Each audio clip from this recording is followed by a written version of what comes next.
Hey everybody, welcome to a kind of sad OJBTB episode.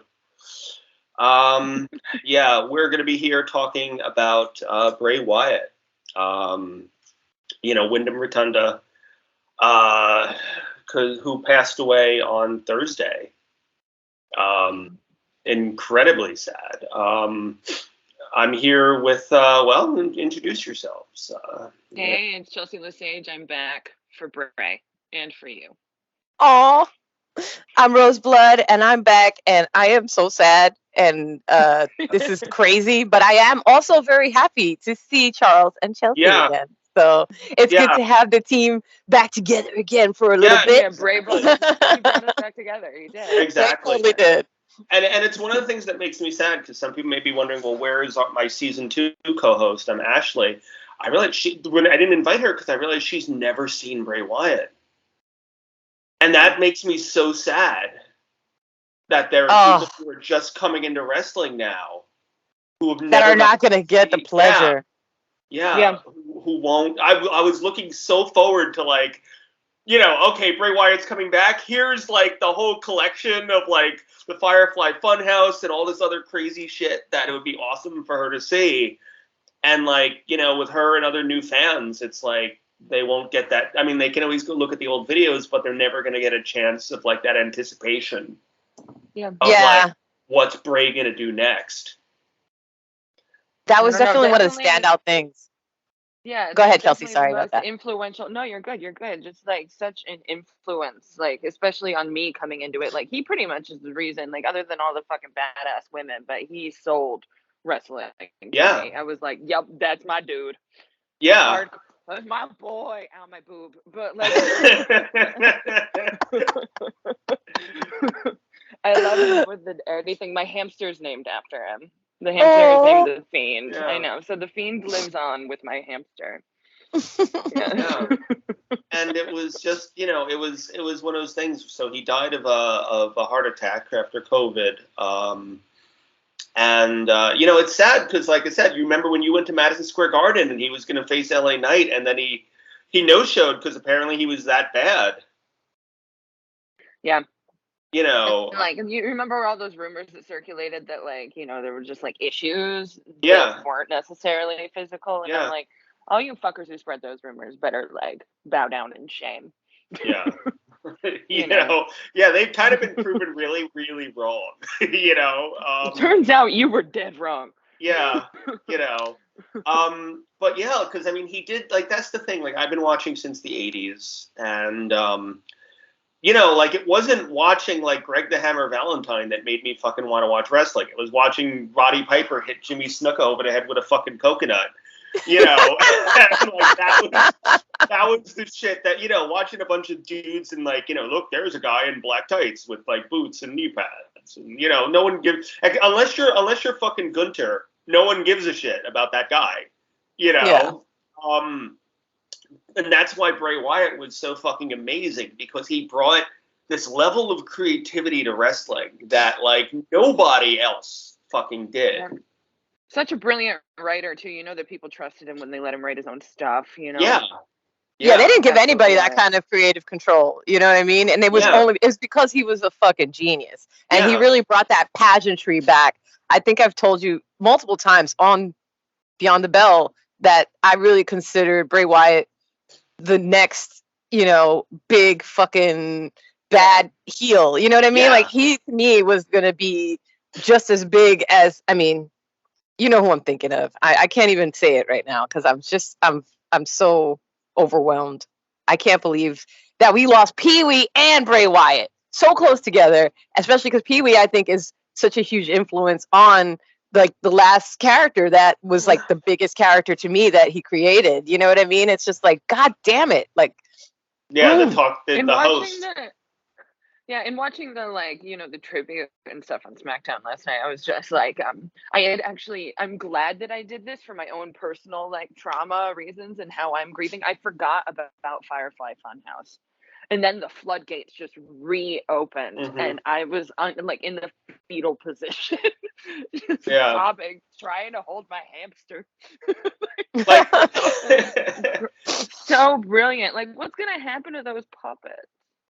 I guess they'll just be in his storage or something, you know. No, they'll probably put those puppets in like a freaking like a museum exhibit or something to Yeah. honor him. I feel like I hope that they do, because I mean, come on, my man's really like turned something that could have just been really hokey and stupid into Yeah. something really deep and that had like freaking lore. You know what I mean? Like Yeah. he created Yeah. like something seriously I fucking kind of- unique. I kind of loved about how he kept putting like lizard people and Illuminati conspiracies into the fucking children's show host. Oh yeah, totally. You know, like I loved how, as someone who like, you know, knows a lot about conspiracies and even I don't believe in the shit, but you know, and I wonder if half of that was making fun of his brother because Bo Dallas is a giant conspiracy theorist. Oh really? I didn't know that. And I wonder how much of that was him, like just. I bet that was him trolling him a little bit. You know. To be honest, I bet you it was. I bet you he consulted with him. He's like, okay, what's the latest? I mean, the fact that, and I feel so bad for Bo Dallas too, because Bo Dallas had kind of quit wrestling and got into real estate, and then when Bray came back, Bo was Uncle Howdy. And what's sad is you can tell where they were going with the storyline because in the WWE, Uncle Howdy. there you go. We never saw him without the mask. However, in the WWE 2K23 video game, there was Bray Wyatt. They had a whole thing of Bray Wyatt DLC. Ah. And one of them was Uncle Howdy without the mask, and it's Bo Dallas. Oh shit. That's cool. And it's so you can tell where I they didn't see plan. that. Yeah, you can see where they plan to go with it. It's all of different Bray Wyatts. It's him as the cult leader. It's him as like the children's show host. It's him as the Fiend, and it's him and also Uncle Howdy, both with and without the mask, are DLC characters in it. Mm-hmm. And you know That's the fact amazing. that they were eventually going to reveal that it was his brother, you know, Bo Dallas. You know, whose real name I don't recall. Has he come out and said something yet? No, he hasn't said anything yet. But I mean, it just happened. Yeah, he probably needs a I minute. mean, that's you know. his dad was the one who contacted Triple H. You know, and his dad actually put up a really sad picture of his father like wrestling with Bo and Bray. Were little kids. Because his dad was Mike Rotunda, who a lot of people know as IRS, the evil tax man. And I wonder if that's the beginnings of where Bray got like, ooh, we write storylines into wrestling and stuff and your characters. And, you know, because I was reading about how Bray used to think everybody's father was a wrestler. And That's so funny. That's really cute. Yeah, that's how he used to just think that, oh, that's when your dad goes to work. He goes to the wrestling arena and he puts, you know, and he plays a character. I love that. Yeah. You know, and I feel, and like I said, I feel super bad for, you know, JoJo Offerman, who used to be the ring announcer, who was his wife and, you know, their kids. And he had kids from his previous marriage before that. So he had like 4 kids or something like that. For those, in fact, they're actually all profits from any Bray Wyatt merchandise on WWE shopzone.com, I think it is, are all going directly to his family. Yeah, the only things that are available left are plaques. Yeah.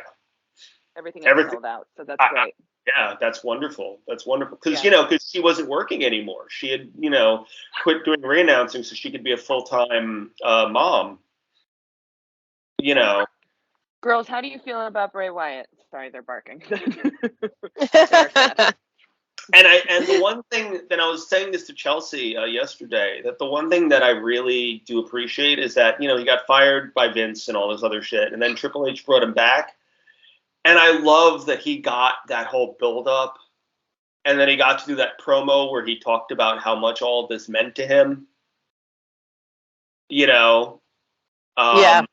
I'm glad that he had a chance to say that and to share that and to be brought back into the fold. You know what I mean? Yeah, you know, and the fact that he got to be just this big deal. And even I love that the final match on SmackDown had to do with Bray Wyatt. It was LA Knight, who was his last feud. versus Finn Balor, who was the Fiend's first match. Mm-hmm. Yeah. You know, Like, Wade just like fuck me up real good, SmackDown. For real, seriously. Yeah. Well, what I didn't show is throughout the night they were even doing like the QR codes, and like they would occasionally have like the "let me in" with like, you know, flash on the screen behind people and stuff, and it was just, Stop it.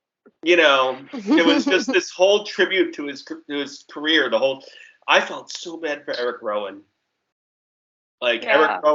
Eric Rowan didn't just lose Bray, he lost Luke Harper too, who was his tag team partner and his best friend. So he's the only original Wyatt family member left now. Dude. Whoa, I just got chills. You know. I noticed also during the commemoration video that the WWE did for him, that Braun Strowman had some, you could see like my man's was hurting. He was hurting hard. Yeah, well, that's the thing. Like they brought him into the Wyatt family in the end, like to make him a bigger. You know, that was his. You know, the Wyatt family was already established, and then they brought him in to make him, you know, like someone people would pay attention to. You know. Yep. And it worked. Yeah, and you know, it's so sad. But I figure what we should do is kind of just talk about like our memories of Bray Wyatt and just, you know, who gets lit on fire? Like, that changed my life. His Randy Oates outfit. Yes. I think that, like, Charles, like, the first time you'd taken me to see wrestling, I was like, who the fuck is that? He's terrifying. Right? I don't. Because he was full on. He was already Fiend when you first saw him, right, Chelsea? No, he wasn't yet. He was with like Matt Hardy at the time. Oh, and he was like doing the whole broken brain thing, and they like ended up vibing and stuff. I like that, actually. I really enjoyed that. I'm like, oh yes, two insane people understand each other. Yeah, that actually makes perfect sense. I feel like that's like the start of most of our bands, Charles. Right there. And then he disappeared for a little bit, and then became like the Firefly Funhouse host. A little bit like you started like right towards the end of when he was like the cult leader. Yeah, she started right before the launch of The Fiend, so she got to really enjoy it. That's so good. That's so good. I'm so glad that you got to see that transformation, Chelsea. That's fucking awesome. Absolute, like, it's like bringing macabre to WWE and just like being absolutely terrifying and like, you know, working in horror, just an absolute inspiration. Being like, he can do that. Fuck, I want to do that. Yeah. How inspiring he must be to like people everywhere. Yeah, like for me, I remember you and I sitting down where I was like, you know, because you hadn't really been like keeping up with it that much, and I remember I was like, oh my God, you have to see. So we saw them when he was with Matt Hardy, but you have to see what this guy's been doing. And we sat down like the 25-minute, it wasn't even 20, it was like an hour of all the Firefly Funhouse stuff. Oh man, that's so cool. Remember, it was at the Europe. And we just sat there watching that. And you were like, I showed you the first two, and I was like, do you want to keep going? And you're like, yes. Yes, I do. Well, it's so fucked up. I was just thinking about maybe with like Ramblin' Rabbit and stuff like that, they could like auction them for charity or for his family or something.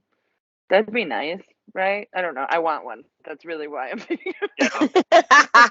I'm sure there probably are, but they're probably going to wait, you know, a little bit because they want to be respectful. You know, I think it's going to really probably depend on his family, who I'm sure are part of his estate. Yeah. And I mean, and even like before he wrestled, LA Knight even talked about how his last feud was with Bray Wyatt, and I kind of love how he brought it in where he said, he goes, I'm not going to pretend Bray Wyatt and I were best friends, but he was preparing me for everything that was coming up in my career. Because that's what put him, he even said a few days before Bray Wyatt died, he's like, Bray Wyatt put me on the map. He goes, that's what made people pay attention to me, was the Bray Wyatt feud. Yep.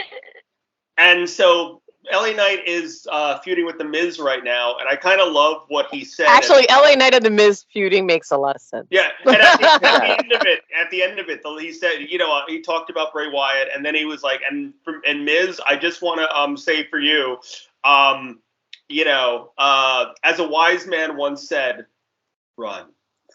Oh my god. I love it. I love That's good. that. Yeah. That's good. But yeah, no, my fondest memory is when he was just like hypnotizing children against John Cena. Yes. And like John Cena was like talking and all these children started singing like he's got the whole world in his hands with the fucking sheet masks on. Oh man. And like they were surrounding the ring holding like candle, and it was just the creepiest fucking shit. Yeah. And I loved it. Hell yeah. I loved it so much, and I love that he brought stuff like that to wrestling. Yeah, everything he did was absolutely terrifying. Yeah. It was And awesome. so But fun. it was either terrifying or absolutely fucking hilarious. Like that was what was great, is that he could walk the line. You know what I mean? Mhm. He didn't even just walk the fucking line. He motherfucking tap danced across that shit all over the fucking place. He made the fucking line.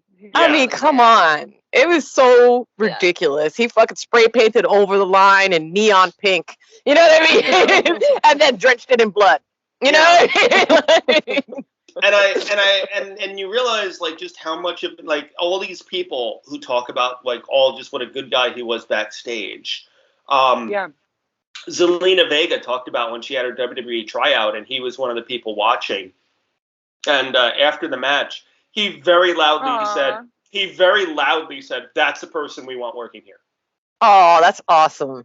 Like, so that everybody else in the room could hear it, and it would be kind of like a good rub for her. Bailey talked about how just, and in fact, Seth Rollins put a video up about why he was not on SmackDown.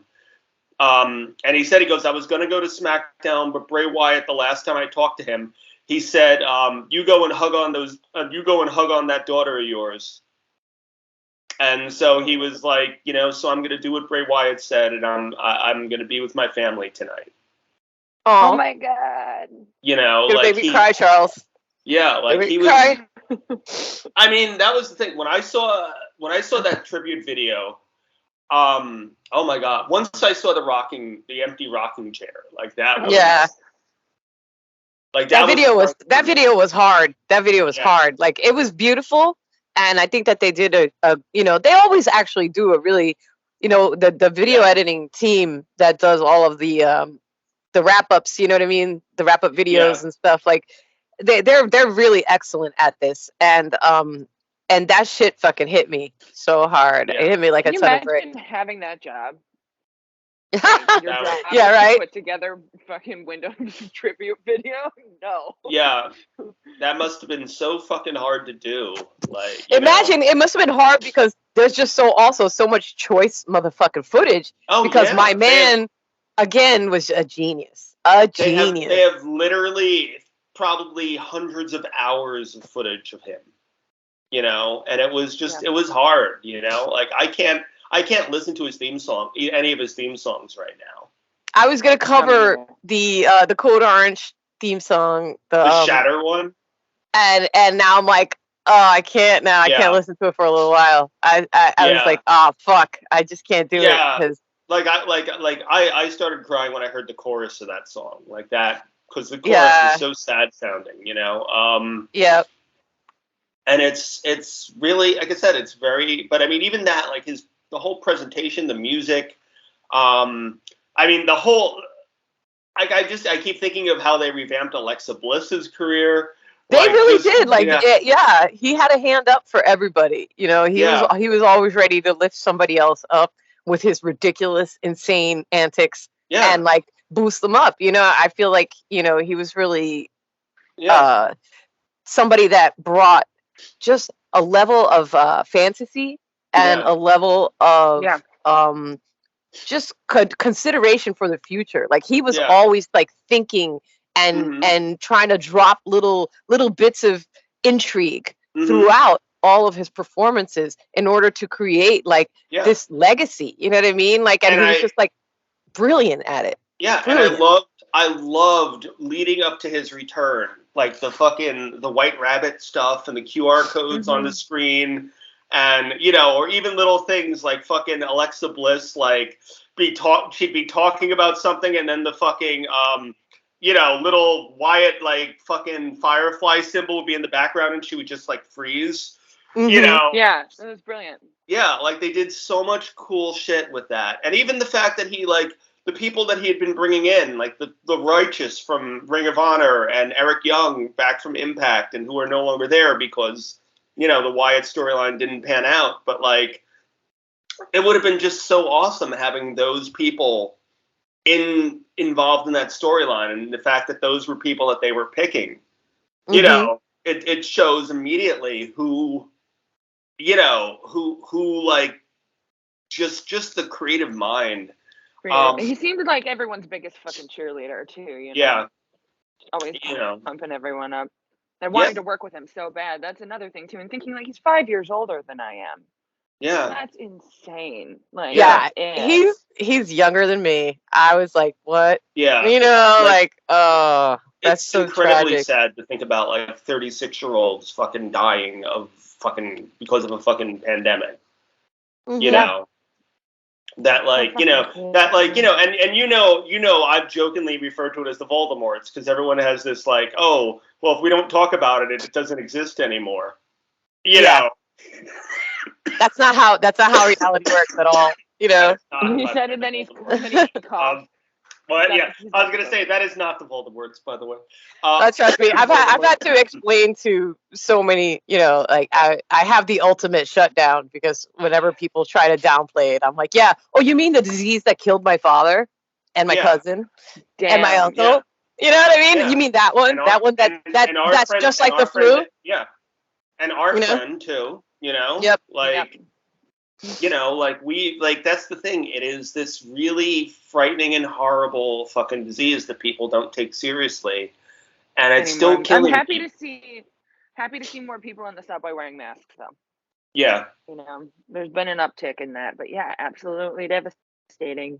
I don't know. Yeah. I feel like I'm just like trying to avoid all the feelings. I have to be on camera today. I don't want to have puffy face, but it's like inevitable. Yeah, no, it's so hard to like not, like I have all like weird creative artist things, and I was like, oh, we should do this and that, and like every one of them, like, no, I'm gonna start crying if we do that. So straight up. Yeah, exactly. So because it's. I was doing pretty well until I started seeing videos of like all the rest of like the wrestlers, like Alexa Bliss and yeah. Even some of the. I've been avoiding social media, to be honest, for that exact reason. The same with Pee Wee. Pee Wee like freaking destroyed me, and I was just like, oh shit, and then everybody I knew was like talking about it, and I was like, no, I can't handle it. Even as much shit as I give Chris Jericho normally, I love that he led the audience in singing at his band show last night and singing "He's Got the Whole World in His Hands." Oh, that's fucking sweet. Yeah. Jesus Christ. That's the thing is. Here comes the waterworks. There it goes. There it is. Yeah, that's the thing. Like he was just that well loved, and I don't. I've been watching wrestling now for, so many years, and there's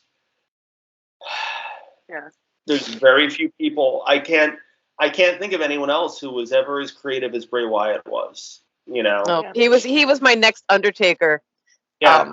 And I've said that so many times, and even with the Undertaker, he wasn't coming up with his own stuff. That was stuff they gave him. Yeah, I know. It's like Bray was doing, just a genius. That's all. You know what I mean? Yeah. It sucks. Hands down, my favorite wrestler of all time. That's for sure. I mean, that's what made fucking Shotzi decide to go into wrestling. Like she was, her and her sister were watching the fucking Wyatt family on Raw, and they were like, we should join the Wyatt family. That's awesome. Yo, that would have been really cool, actually. Well, Liv Morgan is actually, I don't know if she's the wife or fiance, but I know she's dating Bo Dallas. So, right. So Liv Morgan is technically part of the extended family of No Life. So, her and Bo Dallas.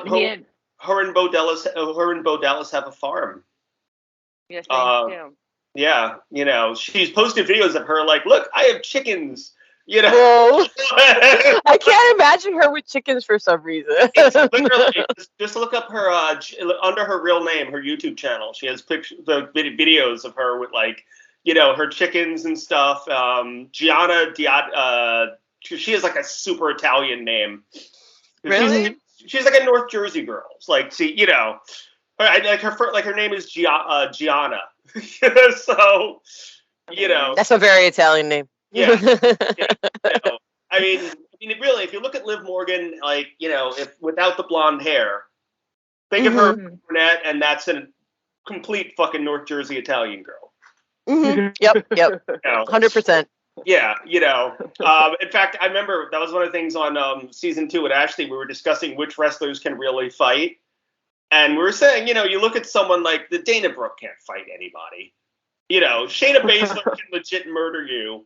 You know, yeah. Shayna Baszler will murder you and leave you dead in the gutter, like straight up. Just we were like, you know, I'm sure probably just because of how strong she is, I'm sure Rhea Ripley probably can.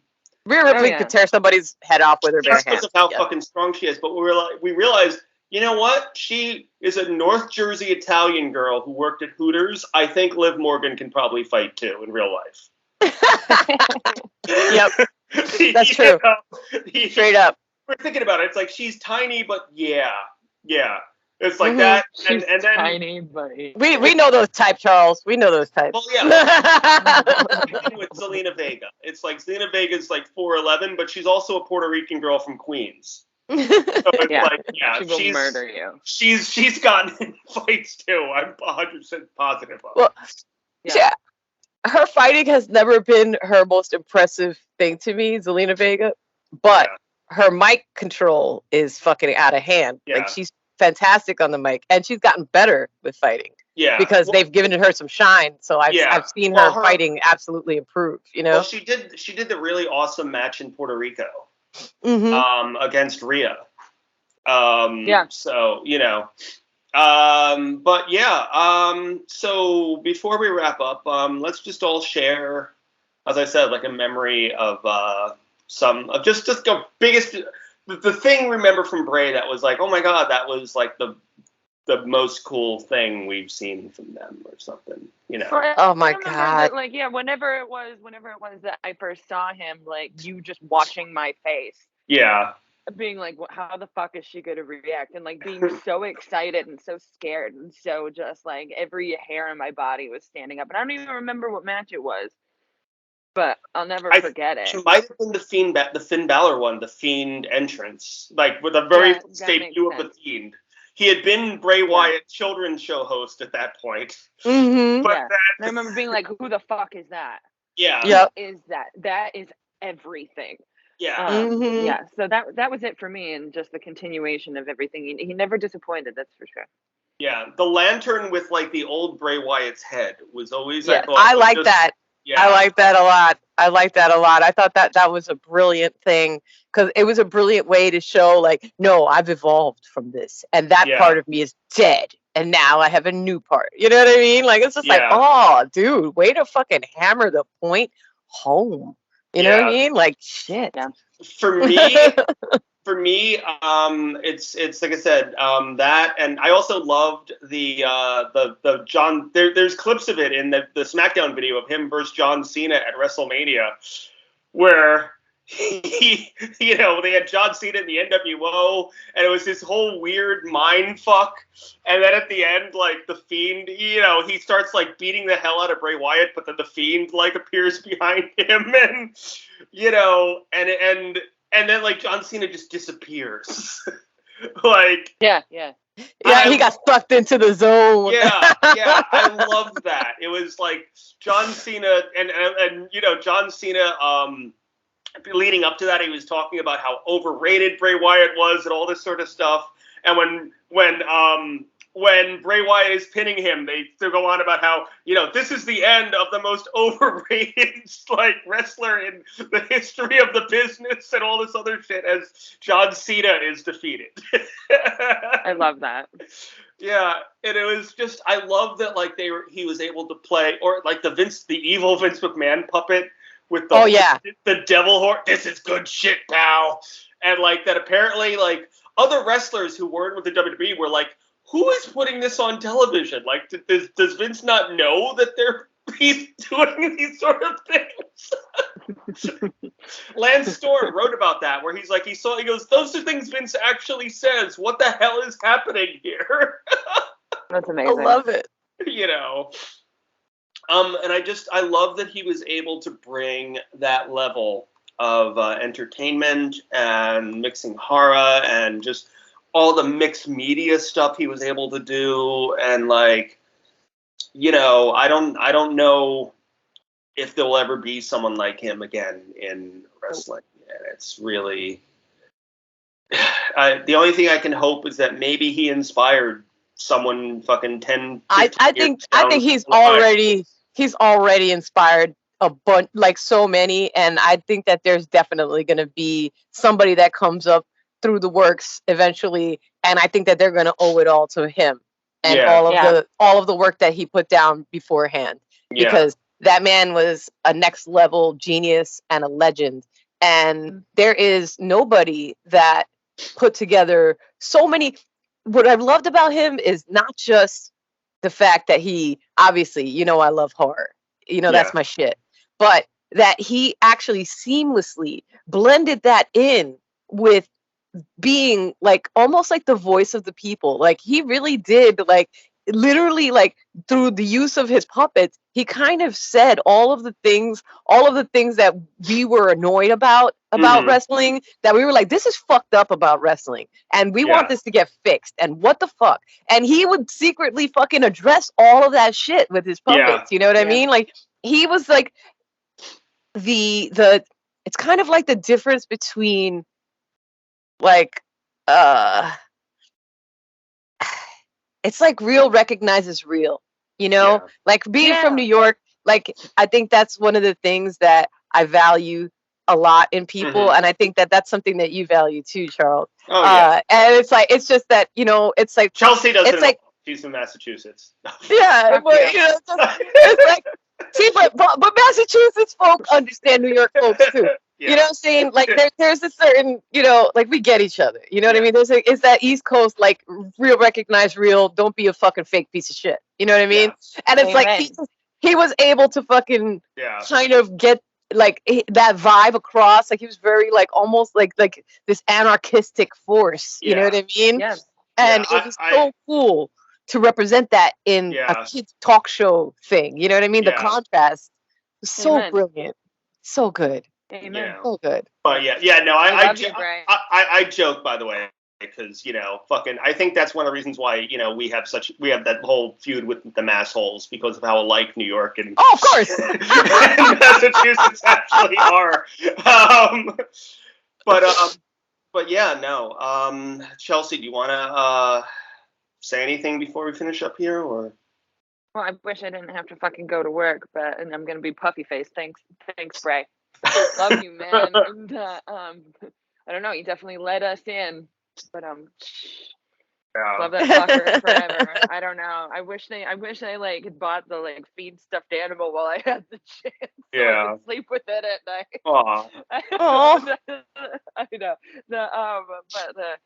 No. Rest in peace, man. He's a god now. You know, for real. Yeah. Love him. His legend will never be lost. Yeah. And he got really, really, like, that's the one thing as an artist, at least he got to see, like, his art be elevated to such a huge level and to, like, go across the world. And it's, like, it's there forever. That's the great thing about art, is that until some fucking idiot burns it down or something, you know, it's there, you know, and we can look back on it and we can remember it. And I will never forget that match where the lights turned red and it straight up turned into a fucking horror movie. And he's literally just like fucking coming up from the fucking ground and shit and pulling people into a hole. You know what I mean? Like, it was that was my favorite memory, by the way, of Bray Wyatt. You know, right there. That fight was sick. Yeah, Sick. some people give it shit, but I love the WrestleMania match actually, where Randy Orton had burned the Fiend and he just fucking like returned and like out of the giant Jack in the Box and like I liked it. Yeah. No, I loved that shit. That was great. I remember, I think that I was like drunk and everything was just elevated when that match happened. I was like, "This is the best thing ever." Yeah. But yeah. So I think we should finish up so that Chelsea can get to work and and I can go cry more. Yeah, I was going to say I'm sad now.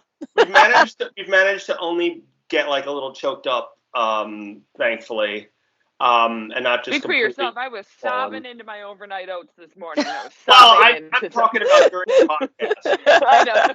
I know. I was full on fucking crying during the when I saw the rocking chair, like during SmackDown. Yeah, that fucking, and then even I couldn't even, like, you noticed I didn't even talk to you about that until the end of the show because I couldn't even write about it without like fucking getting sad. I know it's not. But so we want to just say, rest in power, rest in peace, whatever.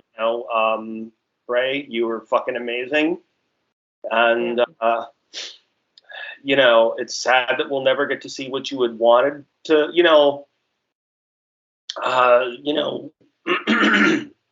I just thank you for everything that you gave us. For the gift of your creativity. And for making wrestling, a little bit more exciting and a little bit more fun. And I hope that your influence will be felt for pretty much as long as it continues to exist. So. Fuck you, Charles. That was beautiful, Charles. I'm fucked up now. But thank you so much for having me here and giving me a chance actually to talk about my favorite wrestler ever in life with two of my favorite wrestling fans. You guys have brought back my love of just hanging out with my friends watching wrestling. So I want to thank you guys for giving me the honor of jumping in and sharing my love of one of the most brilliant and talented and fucking evil and maniacal and chaotic and brilliant fucking wrestlers on the history of wrestling, period. Straight up. Just phenomenal athlete, phenomenal comedian, phenomenal writer, phenomenal fucking monster. And you know how I love my monsters. So that is definitely a monster that will live on in my heart forever. All righty, everybody. Want to thank you for tuning in. Chelsea, where can people reach you if anyone wants to? You can find me at chelsea.lesage on Instagram. All right. Rose? You can find me crying on my bed about Bray Wyatt. No, I'm all over the internet. You can check out my band, Cut Like This. We are on YouTube. I also have a show where I review horror movies and animes, and it's coming back. I've actually been waiting because of the writer's strike, which, I was like, well, I should probably wait a little bit. I didn't want to promote stuff. Anyway, doesn't matter. But also on Instagram, Rose Blood VOX, or Cut Like This Music, Spotify, just type in Cut Like This Music or type in Rose Blood VOX, and you will find me pretty much everywhere. I have no life except for you guys. So say hi to me. I love you. And you can find me on Instagram at charles.d.lincoln. And you can find Chelsea and I's stuff at CL Squared Productions on Instagram, YouTube, Facebook, all the Facebook shit. And Twitter. Yep. So, although I don't... I miss the way you say Twitter. Yeah. So, anyway, everybody, we want to thank you very much. And thank you, Bray. All right. Thank you, Bray. Thank you, Bray.